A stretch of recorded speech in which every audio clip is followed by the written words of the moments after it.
दोस्तों नमस्कार, मैं दीपक शर्मा और मेरे इस YouTube मंच पर आपका स्वागत है। दोस्तों, अगर आप में से कुछ उत्तर प्रदेश के बाहर रहते हैं, उत्तर प्रदेश से दूर रहते हैं, तो आपको कभी कभी ऐसा लगता होगा कि महंत योगी आदित्यनाथ ने, सीएम साहब ने, यूपी के जितने शातिर अपराधी हैं, जितने जघन्य अपराधी हैं, जितने बाहुबली माफिया सरगना है, या तो उनका एनकाउंटर कर दिया, मौत के घाट उतार दिया, या जेल भेज दिया, या उनकी रीढ़ तोड़ दी, माफिया मुक्त कर दिया है उत्तर प्रदेश को। और यही बात प्रधानमंत्री नरेंद्र मोदी, गृह मंत्री अमित शाह घूम घूम कर चुनाव से पहले उत्तर प्रदेश में योगी जी की इसी काबिलियत को सबसे बड़ा सबूत बता रहे हैं भाजपा सरकार की कामयाबी का, कि माफिया की रीढ़ तोड़ती गई है। क्या ये माफियाओं को जेल में भेजना चाहिए कि महल में भेजना चाहिए? ये गुंडों को जेल भेजना चाहिए कि महल में भेजना चाहिए? योगी जी ने सही किया कि नहीं किया? सही किया कि नहीं किया? यही करना चाहिए ना, तभी तो सज्जन व्यक्ति जिंदगी जी सकता है भाई। 5 साल योगी जी की सरकार चली है, मुझे बताओ उत्तर प्रदेश में दूरबीन लेकर भी माफिया दिखाई पड़ता है क्या? जरा जोर से बोलो, दिखाई पड़ता है क्या?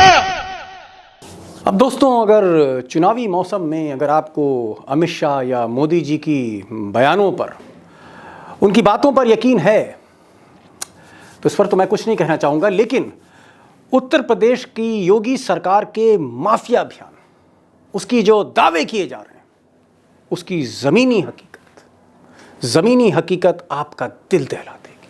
मिसाल के तौर पर ये साहब देखिए, लोग इनसे डरते हैं। गोंडा में, बलरामपुर में, लखनऊ में ये बाहुबली ब्रिज भूषण शरण सिंह हैं, और ऐसी कोई धारा नहीं होगी अपराध की जो इनके खिलाफ दर्ज न हुई हो। योगी जी के बड़े करीबी हैं, और हकीकत यह है कि ये ऐसे बाहुबली हैं जिनके पास अपना निजी हेलीकॉप्टर।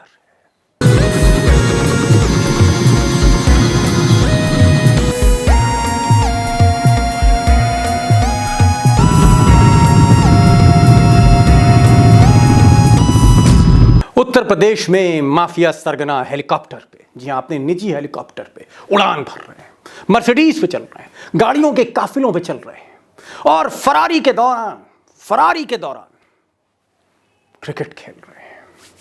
और ये सब के सब वो हैं जो सत्ता के करीबी हैं, और जिनके हथेलियों पर खून की छींटें, एक नहीं सैकड़ों जुर्म की खून की छींटें हैं जिनके ऊपर।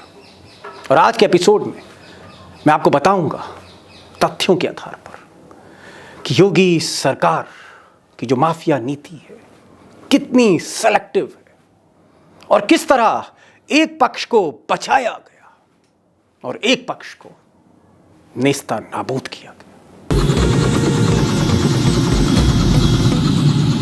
दोस्तों, जो बुनियादी फर्क है, कल्याण सिंह की सरकार जो 90 के दशक में थी, कल्याण और अटल का कॉम्बिनेशन आप कह सकते हैं, और एक सरकार जो मोदी और योगी की, माफिया के खिलाफ कार्रवाई कल्याण सिंह के टाइम पर भी हुई थी, और उस वक्त प्रकाश सिंह साहब डीजीपी थे, और उन्होंने उत्तर प्रदेश के हर माफिया की जिलेवार सूची बनाई, और ऐसी सूची बनाई कि उस मॉडल को, उनके माफिया चार्ट मॉडल को इस मुल्क के बाकी सूबों की पुलिस ने फॉलो किया, जिसमें भेदभाव नहीं था। अगर ब्रिजभूषण शरण सिंह भी भीतर थे जेल के, तो ब्रिजेश सिंह पर भी कार्रवाई हो रही थी। अगर मुख्तार अंसारी पे कार्रवाई थी, तो हरशंकर तिवारी पर भी कार्रवाई थी। यह थी कल्याण सिंह की माफिया विरोधी नीति।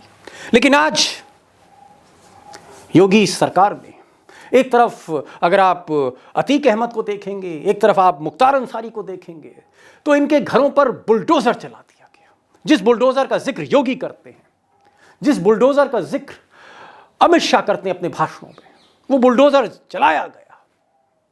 जो इमारतें थीं ढा दी गई, गाड़ियां जब्त हो गई, और गैंग के जितने मेंबर थे सबके खिलाफ या तो एनकाउंटर हुआ या जेल में डाला गया। ठीक किया। हम इस कार्रवाई के साथ हैं क्योंकि माफिया अगर है तो उसका कोई मजहब नहीं होता। अगर उसके खिलाफ संगीन चार्जेस हैं उसको जेल जाना चाहिए। लेकिन योगी जी ने जो मुखालिफ पार्टी थी, जो मुख्तार की और अतीक की मुखालिफ लोग थे, उनको ना सिर्फ पनाह दी बल्कि उनको सियासी ताकत भी दी। और ये हैं मुख्तार के नंबर 1 दुश्मन ब्रजेश सिंह, जो कभी दाऊद इब्राहिम के लिए मुंबई में जाकर, गुजरात में जाकर संगीन वारदातों को AK-47 से अंजाम देते थे।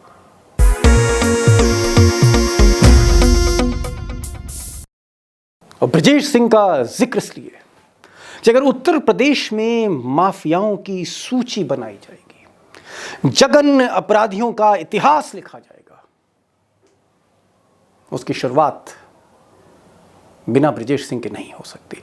और ब्रजेश सिंह जो आज MLC हैं, जिनको कभी CBI ढूंढ रही थी, जिनको इंटरपोल ढूंढ रही थी, जिनको पश्चिम बंगाल की पुलिस, उड़ीसा की पुलिस, महाराष्ट्र की पुलिस, गुजरात की पुलिस ढूंढ रही थी, आज वो MLC हैं और चोरी छुपे जेल में मिलने उत्तर प्रदेश में योगी के करीबी नेता अधिकारी चाहते।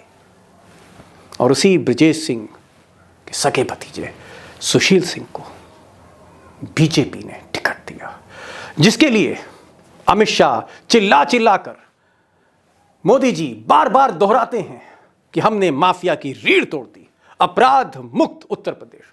वो सुशील सिंह देखिए किस तरह से वोट मांग रहा है।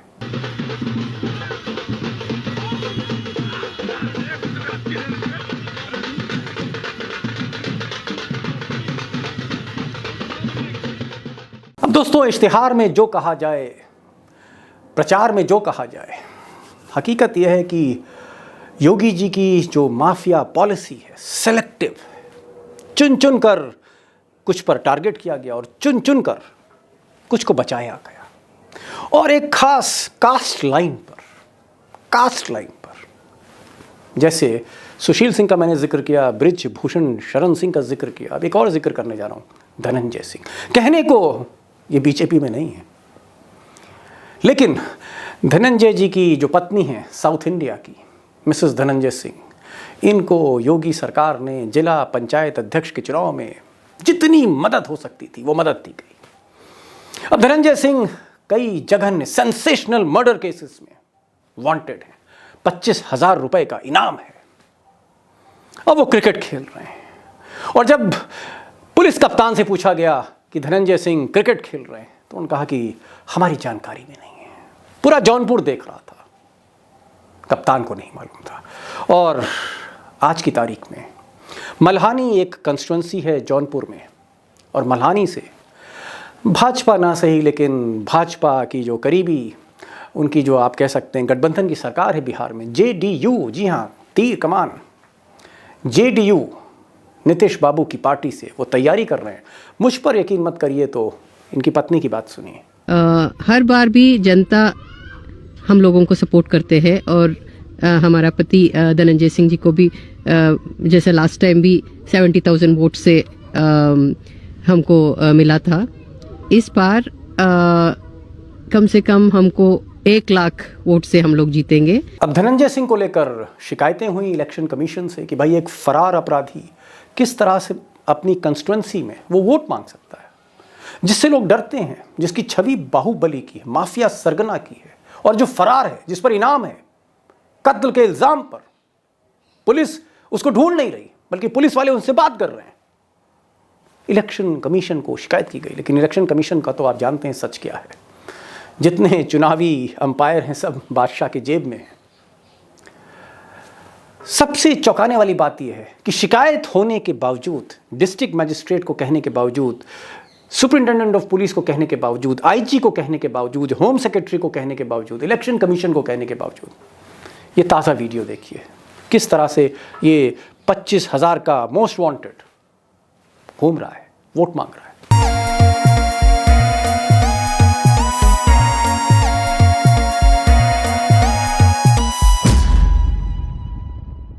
दोस्तों, डॉन हो तो फिर ब्रिज भूषण शरण सिंह जैसा, दशकों का अपराध का इतिहास।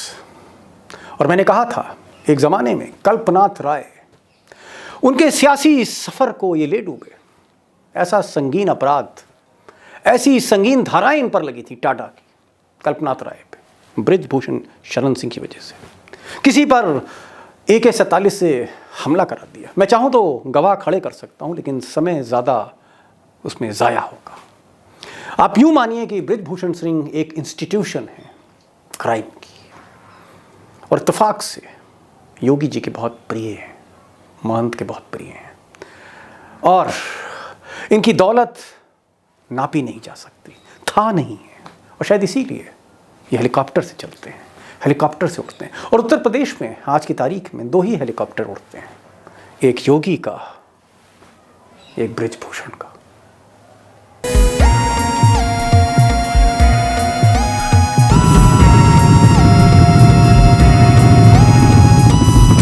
अब यूं तो मोदी जी दावा करते हैं कि वो पूरे हिंदुस्तान को हथेली की तरह जानते हैं, लेकिन पार्लियामेंट में, सदन में जहां मोदी जी बैठते हैं, 2 गज की दूरी पर बृजभूषण शरण सिंह गोंडा के बीजेपी सांसद बैठते हैं।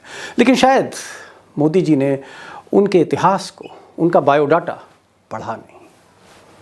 और इसलिए मैं बहुत ज़्यादा डिटेल में नहीं जाऊंगा, सिर्फ इतना कहूँगा कि प्रतीक भूषण सिंह, जी हाँ, प्रतीक भूषण सिंह, बृजभूषण के बेटे, आज चुनाव लड़ रहे हैं और पूरा बाहुबली की पूरी फौज इस चुनाव में जिता रही है डंके की चोट पर। और किसी की हिम्मत नहीं है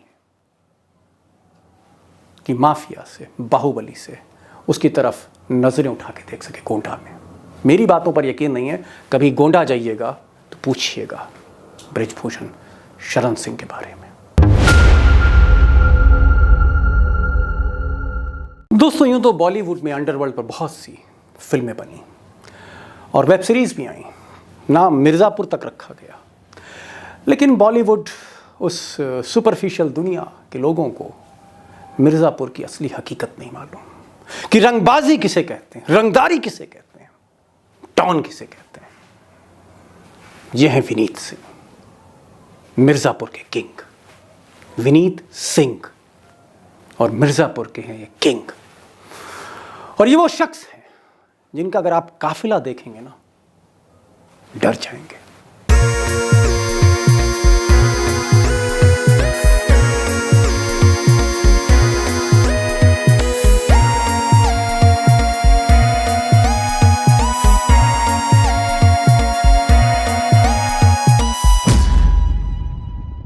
अब दोस्तों, ये जो मिर्ज़ापुर के किंग हैं, सिंह इज किंग, मिर्ज़ापुर के विनीत सिंह, ज्यों योगी जी ने, महंत योगी जी ने शपथ ली, विनीत सिंह के अच्छे दिन वापस आ गए। और सबसे पहले उन्होंने अपने जानी दुश्मन, जिनको लेकर, माइनिंग को लेकर मिर्ज़ापुर में करोड़ों अरबों रुपए की लड़ाई चलती थी, गैंगवार चलती थी, विजय मिश्रा को जेल भिजवाया। ऐसा जेल भिजवाया कि जमानत नहीं मिली। और विनीत सिंह आज की तारीख में अनडिस्प्यूटेड अंडरवर्ल्ड लॉर्ड है मिर्ज़ापुर के।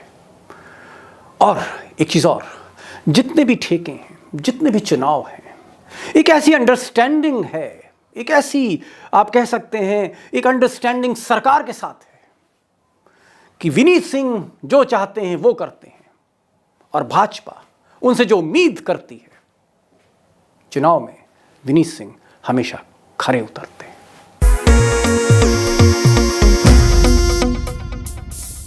अब दोस्तों, एक लंबी फहरिस्त है। विनीत सिंह के बाद ये क्रम रुकता नहीं है, बढ़ता चला जाता है। हर जिले में कोई विनीत सिंह, हर जिले में कोई सुशील सिंह, हर जिले में कोई बृजभूषण का गुरका है। और एक सेलेक्टिव पॉलिसी के तहत इनको आश्रय प्रश्रय दिया जा रहा है, कास्ट लाइन्स पर।